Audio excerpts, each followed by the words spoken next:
Assalamualaikum warahmatullahi wabarakatuh. Anak-anakku sekalian, bertemu lagi dengan Bapak di pelajaran agama. Semoga kalian semua dalam keadaan sehat walafiat.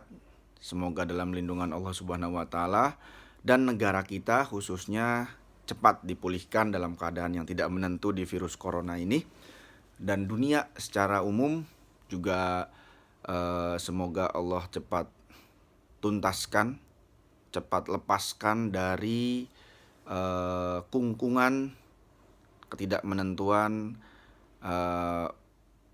virus yang sekarang menjangkit seluruh dunia. Semoga apa yang sudah kita jalani ada hikmahnya dan semoga menambah kebaikan pada diri kita masing-masing. Amin amin ya rabbal alamin. Pada pertemuan kali ini Bapak akan membahas apa yang akan kita jalankan dalam beberapa hari ke depan. Yaitu dalam beberapa hari ke depan kita akan menyambut bulan suci Ramadan. Di semester 1 kita sudah membahas tentang apa itu puasa, pengertiannya, rukun-rukunnya, wajib serta sunnahnya, puasa wajibnya apa saja, puasa sunnahnya apa saja, dan siapa saja orang-orang yang boleh meninggalkan puasa. Itu sudah kita bahas tuntas di semester 1. Di semester 2 ini Bapak akan lebih spesifik ke bulan Ramadannya itu sendiri. Pengertiannya apa, dalil ibadah di dalamnya, keistimewaannya, dan nama-nama lain dari bulan suci Ramadan. Mari kita mulai. Bapak harapkan kalian sudah membaca PowerPoint-nya ya. Jadi Bapak akan jelaskan slide per slide dari PowerPoint yang sudah kalian baca. Pertama, Ramadan. Pengertiannya secara bahasa itu ar-ramad itu berasal dari bahasa Arab yang artinya menghanguskan, membakar, kekeringan. Filosofinya apa? Filosofinya adalah kenapa membakar? Karena dalam bulan suci Ramadan, dosa-dosa dan kesalahan kita akan dibakar, hangus, dan hilang. Dan kita akan terlahir seperti bayi kembali yang suci dalam hari raya Idul Fitri. Itu filosofinya kenapa Ramadan itu diartikan sebagai bulan yang membakar. Yang dibakar adalah kesalahan dan dosa-dosa kita sebelumnya. Sedangkan secara istilah bulan Ramadan adalah, ini pengertian dari Bapak, perspektif Bapak, kalian boleh mengartikan lain daripada Bapak, tapi intinya adalah bulan yang di dalamnya terdapat banyak keistimewaan. Ini perspektif Islam. Di antara keistimewaannya adalah ada kewajiban berpuasa di sana. Dan bulan ini adalah bulan yang paling utama. Karena ada ibadah-ibadah yang tidak ada di bulan selain Ramadan. Di antaranya ada puasa, wajib bulan Ramadan, ada sholat sunnah tarawih, ada makan sahur, itu sunnah.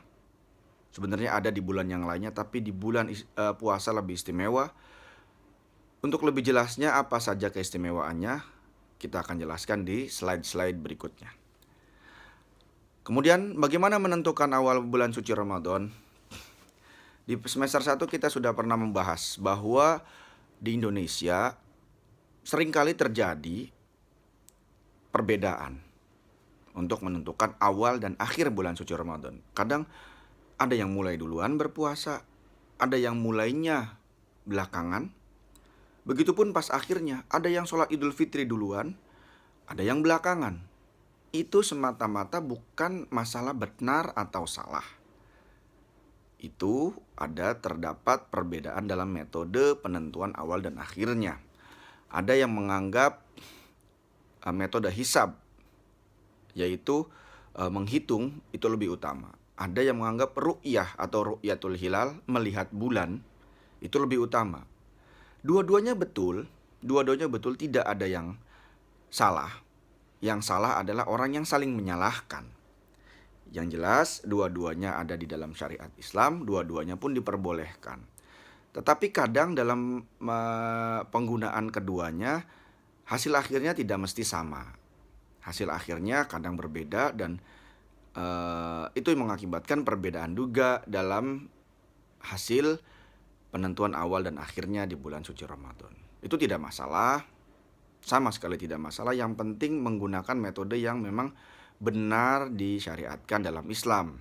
Yang salah adalah orang yang menyalahkan satu sama lain. Yang penting dia menggunakan metode yang benar, bisa dipertanggungjawabkan secara logis, secara Islam pun ada, dalilnya pun ada. Jadi tidak ada masalah di dalamnya. Oke, itu Bapak sudah bahas di semester 1. Ini hanya mereview dan mengulang saja ingatan kalian. Yang kedua, dalilnya yang paling umum, yang paling familiar di telinga kita orang Islam, yaitu Al-Baqarah 183. Bapak bacakan. Bismillahirrahmanirrahim.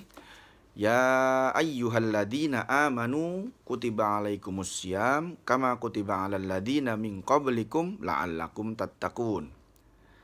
Ya ayyuhalladzina amanu. Dalam Al-Quran Allah suka memanggil manusia itu dengan dua panggilan. Yang pertama, ya ayyuhan nas, wahai manusia. Ketika manusia yang dipanggil itu berarti keseluruhan umat manusia yang ada di muka bumi ini. Dalam ayat Al-Hujurat ayat 13 Allah menggunakan ya ayyuhan nas, wahai manusia, kami ciptakan kalian dari laki-laki dan perempuan. Tapi di Al-Baqarah 183 menggunakan ya ayyuhalladzina amanu, wahai orang-orang yang beriman. Beriman kepada Allah dan Rasulnya, which is orang Islam. Ya ayyuhalladzina amanu, wahai orang-orang yang beriman, kutiba alaikumussyam, diwajibkan atas kamu berpuasa. Kama kutiba alal ladzina min qablikum, sebagaimana diwajibkan atas orang-orang sebelum kamu. Jadi umat sebelum Nabi Muhammad pernah ada yang diwajibkan berpuasa. Jadi ketika Nabi Muhammad menginstruksikan kepada umat Islam untuk berpuasa, mereka sama sekali tidak aneh dengan kegiatan puasa itu. Karena memang sebelum-sebelumnya pun pernah ada ritual puasa. Tapi memang bukan di puasa bulan Ramadan. Puasa bulan Ramadan diwajibkan ketika Rasul hijrah di Madinah. Posisinya waktu itu Rasul sudah pindah ke Madinah. Waktu di Makkah Rasul tidak menjalankan ibadah puasa. Nah, itu tidak ada penolakan, tidak ada kejanggalan karena memang itu ibadah yang familiar, pernah dilakukan oleh umat-umat sebelum Nabi Muhammad. La'allakum tattaqun, fungsinya adalah menjadikan kita lebih bertakwa, menjadikan kita lebih dekat kepada Allah Subhanahu wa taala. Itu adalah dalil diwajibkannya puasa pada bulan Ramadan. Nama-nama lain pada bulan Ramadan ada beberapa nama. Yang pertama Syahrul Quran. Kenapa dibilang Syahrul Quran? Karena di dalamnya terdapat Al-Quran diturunkan. Yang ayat pertamanya adalah Al-Alaq 1-5. Kalian sudah tahu semua. Ayat terakhirnya adalah Al-Ma'idah. Ayat 3 itu dimana ketika Rasul menjalankan haji wada, haji perpisahan, diturunkan surat tersebut, maka itu adalah surat terakhir pada Al-Quran. Jadi Al-Quran turun di bulan suci Ramadan yang kita kenal dengan malam nuzulul Quran. Yang kemudian nama lainnya adalah Syahrus Syam. Kenapa dibilang seperti itu? Karena di dalamnya ada kewajiban berpuasa. Kemudian Syahrul Tilawah. Syahrul Tilawah karena kita dianjurkan banyak membaca Al-Quran. Kemudian ada Syahrun Najat. Syahrun Najat adalah hari keselamatan, bulan keselamatan, dibebaskannya dari siksa api neraka dan dibebaskannya dari dosa-dosa. Syahrul Jud, di mana kita dianjurkan banyak bersedekah dan berbagi kepada orang yang tidak mampu. Kemudian Syahrus Sabr, kita dianjurkan banyak untuk bersabar. Terakhir adalah Syahrullah. Syahrullah itu adalah bulannya Allah. Dalam sebuah hadis dikatakan, dalam sebuah dalil dikatakan, asyamu li, kata Allah. Puasa itu untukku, punyaku, wa ana ajzi bihi, dan aku sendiri yang akan memberikan ganjarannya. Itu eksklusif. Tidak sama dengan ibadah-ibadah lainnya. Puasa itu untukku, punyaku, kata Allah, dan aku sendiri yang akan memberikan ganjarannya. Tingkatan-tingkatan ganjarannya hanya Allah yang mempunyai hak prerogatif. Itu eksklusifnya puasa, khususnya puasa di bulan Ramadan. Keistimewaannya adalah tadi sudah kita jelaskan, bulan di mana Al-Quran diturunkan. Kemudian ada Lailatul Qadar. 10 hari terakhir di malam-malam ganjil, di mana nilainya lebih baik daripada 1000 bulan. Kemudian bulan diwajibkan berpuasa, yang dimana pahalanya eksklusif hanya Allah yang akan memberikan, yang kemudian ada dilipat gandakannya pahala. Orang-orang yang berpuasa juga Allah berikan pintu khusus di surga, namanya pintu Ar-Rayyan, di mana orang yang berpuasa bisa masuk lewat pintu itu nantinya. Dan bulan di mana ditutupnya pintu-pintu neraka. Selanjutnya, bulan di mana dibelenggunya iblis, makhluk yang menghasut manusia untuk berbuat keburukan.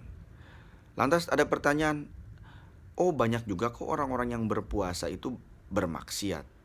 Bukan berarti iblisnya yang kemudian dibelenggu, tidak bisa kemana-mana.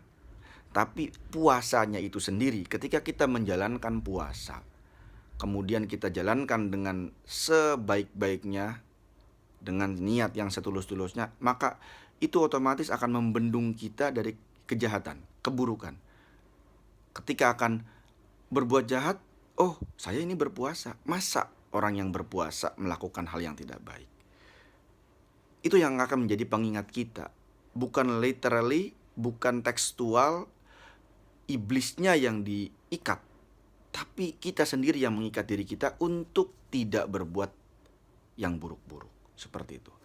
Kemudian dihapusnya kesalahan-kesalahan manusia.